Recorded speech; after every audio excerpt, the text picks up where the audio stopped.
Alright, welcome to another Cards franchise video. It's your host Sammy33.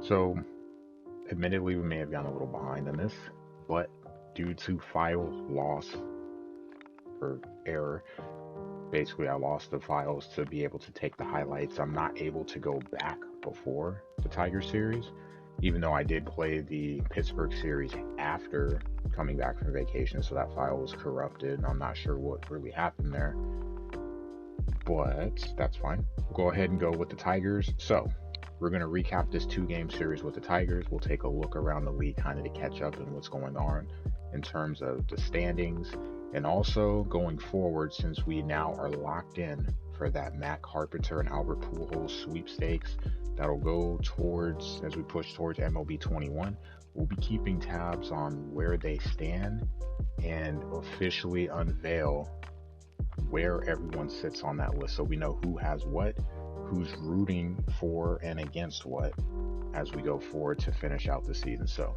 let's jump right into Tigers highlights, and then we'll look at the standings, and then we'll take a look at Carp and Pujols. We'll pick up the action in the first. Didn't take long for the Cardinals to get on board. Nolan Arenado driving in a single double down the line. 1-0 St. Louis. After not playing for a while, kind of nice to get back on that horse. Nolan has had his ups and downs this year, but as with a lot of bats right now, things are starting to turn around. And even later, a couple of batters later, after Carp strikes out, Goldie goes yard. The big one here, Paul Goldschmidt, his 33rd. 33 is a good number. I think we can probably all agree on that. But he, along with Paul DeJong, have really woken up, and it's added a nice new dimension to this lineup that we didn't have early in the season.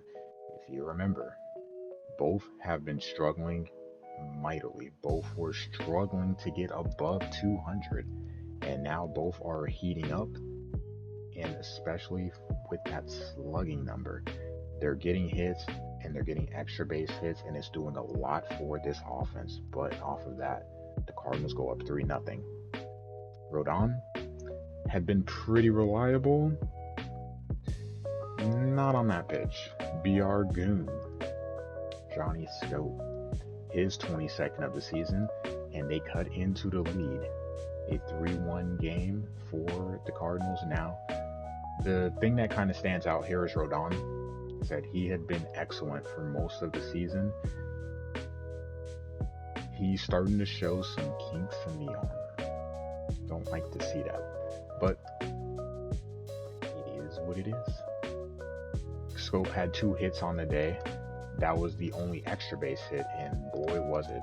So Scope was 2 for 4, did strike out once. And we move to the 6th. Trouble looming. See runners on second and third. Cabrera, slowest man in the ballpark. Well, between him, Yachty, and Pujols, I'm not sure who would actually be able to win that race, but Cabrera is able to score from second. Not the greatest throw. Carlson just doesn't have that arm strength. If it's Bader, maybe he gets him, but Rodon's not able to escape with the lead. You see Cabrera sliding in there. It is now a 3-3 game. And after a go-ahead home run from Carlson, DeJong, with the runner on second base, able to drive in a run, makes it a 5-3 ball game. The Cardinals would add 2 more to make it 7-3, and they take the opener 7-3. 10 hits for the Cards, 11 for the Tigers. Goldie, huge game for him, 3 hits, 2 for extra base. Arenado had 2 doubles. The rookie Will Lorenz, the sensation, him and Carlson both with triples. The Cardinals looking to go for the sweep here, and it starts early. Cart, we'll get to him a little bit later in this video. His 44th home run, a line drive, a laser into the dugout. 44 on the year, and the Cardinals will go up 1-0. I have a feeling that this guy is going to be watched very, very closely. Just call it Dodge. But he's starting to heat up. He had a 14-game hit streak in against the Pirates, and he's looking to start a new one. 2 games in, 2 hits. Love to see it.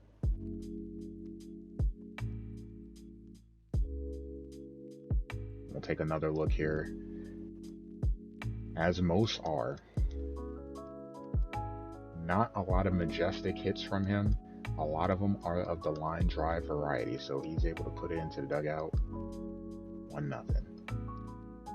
2-0. Paul DeYoung. So after Goldie flies out, DeYoung, again, someone who was riding a wave. Big hit for him, and it adds to the lead. Flaherty getting some help early on. 2-0. Love to see DeYoung able to get that bat going. For a guy that's batting 6th, or who's been kind of hovering between the 6th and 7th spot over the course of the season, he's starting to add some depth to that lineup. So the problem was early on is, well, you have Arenado, you have Carp, and then you're trying to build around them or off of them. No one else really producing, and some of those other bats are starting to finally come around. Speaking of Flaherty, we'll take a look at him moving very quickly through the first time through. 8 up, 8 down. Grossman swinging, sits down. That would be 1 of 3 strikeouts. That's a huge one there. So running into trouble. His 3rd and final strikeout of the game, and Payne to Picasso there. Angel Hernandez with the assist. Able to get that 2nd out. Unfortunately, after a walk, just not able to get out of it without too much trouble. He gives up 1, gives up a 2nd one on that single there, but Bader able to get the out on the runner coming around from 2nd. Is a 2-2 game. So the Tigers tie it up. Unfortunately for them, the Cardinals would really get going. The 5th inning was a huge inning for the Cardinals. So it starts off with Dylan Carlson having an RBI ground out. So, hey, 1 out, 1 run, you'd think you'd be happy with that. 2 runners on with 1 out. Goldie. Line drive up the middle. That will score 1. Don't send the other runner. It is now a 4-2 game. So the Cardinals quickly putting up 2. Adding a 3rd. And then the big one. Yachty. First of all, hard enough to get a perfect with them. But it's a home run. You can see the look there just of like, did this just happen? His 7th of the year. Over 400 feet. And it puts the exclamation mark on the 5th inning for the Cardinals. A 3-run home run from the future Hall of Famer. The Cardinals end up putting up 7 runs. 7 runs off of 8 hits in the 5th inning. Over half the hits of the game coming in 1. Rough for Alexander coming in. Manning got lit up this inning, and Alexander came in. Unfortunately, didn't really get much done while he was there. Flaherty with the dub. Edman, a home run shy to cycle. Carp, his 44th home run. Yachty, DeYoung homering. They take the 2-game sweep. Let's look at the standings. In terms of the standings, still some things to be decided, though there are some things that are clearly already put in place. So, as we finish up the year, we're in the last quarter of the season. The Braves hold a commanding 12.5 game lead in the division. You see the Mets and the Nats both above 500 competing in the wild card. The Phillies and Marlins bringing up the rear, but the Braves pretty much have this one locked down. They've won 6 out of their last 10, so playing above 500. Going to the Central, Cardinals, as you probably could tell, lead the division. Another commanding division lead. 18.5 games, no one with a winning record. The Cubs have been playing better now that they've gotten healthy, but they're just too far back to really make any noise. But if they continue to play this well, what looked like a given being locked out of the wild card may not be the case. They are 12 games under 500, but they have really picked up the pace. If they can keep it up, they could play themselves back into contention. You see here 81 and 45, Braves 78 and 49. So as it stands right now, if the playoffs were to start today, the NLDS would start out in St. Louis with a Game 5 being at Busch Stadium. In the West, Dodgers 88 and 39. And you can see there, it's about a 6.5, 7 game difference in terms of the standings. So the Dodgers pretty comfortably would have home field in the National League, but there's still time and there is one series left. This is a closer division in terms of games behind, but really you don't expect them to catch. The Padres are 10 games back. Giants sitting there at 500. It is what it is. Padres just in the wrong division, unfortunately. Giants trying to stay in the wild card race. So as it stands right now, the Padres would be the number one wild card spot, or have the number one wild card spot, host the game at Petco. You have the Nats tied for spot number 2. And then that's where you have kind of the log jam here. No one really, the Giants are 2 games back. They're at 500. The question is, can one of these teams here make a run to play themselves into contention? No one's really pulling away. Padres clearly far and away the number 1 spot. The Mets and Nats are above, but they haven't been able to pull. This is where I say the Cubs are dangerous. They're 8 back. That's still a lot to make up, but if they continue to play well and these teams kind of, win 1, lose 2, win 2, lose 1, they could find themselves back in this hunt. Will it happen? I don't know. We'll see. But we still in St. Louis will have something to say because there are still games between us. In the American League East, the Yankees running away with the division. 20-game lead, coasting. They should be wrapping it up soon. Again, it just seems to be the thing here. Getting above 500 is a struggle for a lot of teams this season. Rays sitting a game above, Blue Jays sitting 4 under, and then the Red Sox and the Orioles bringing up the rear. In the Central, the Cleveland baseball team leads the division. Twins with 69 wins. Oh, yes. Find themselves in second place, 3 back. So this is definitely a chase still in the division. And you have the White Sox kind of lurking. They made a run in June, late June, early July, and then they kind of fell back off. So they're 7 back. They still have games against both teams, but they have a lot of ground to make up. Will they? Remains to be seen. And you got the Tigers and Royals bringing up the rear, severely under 500. Then the AL West, the interesting one. So the Mariners and A's pretty much out the race, 28 back. Rangers clearly out as well. They're on the brink of being eliminated. You see 1 game. You have the Astros comfortably ahead, and the Angels sitting at 77 and 51, 8.5 back. A long way to go. They're on a 7-game win streak, but they have not really been able to make up any ground. 7 games, but they've only made a 1 in the last 10. Not a huge help. In the wild card, though, they do far and away lead that race, so they would host the wild card game.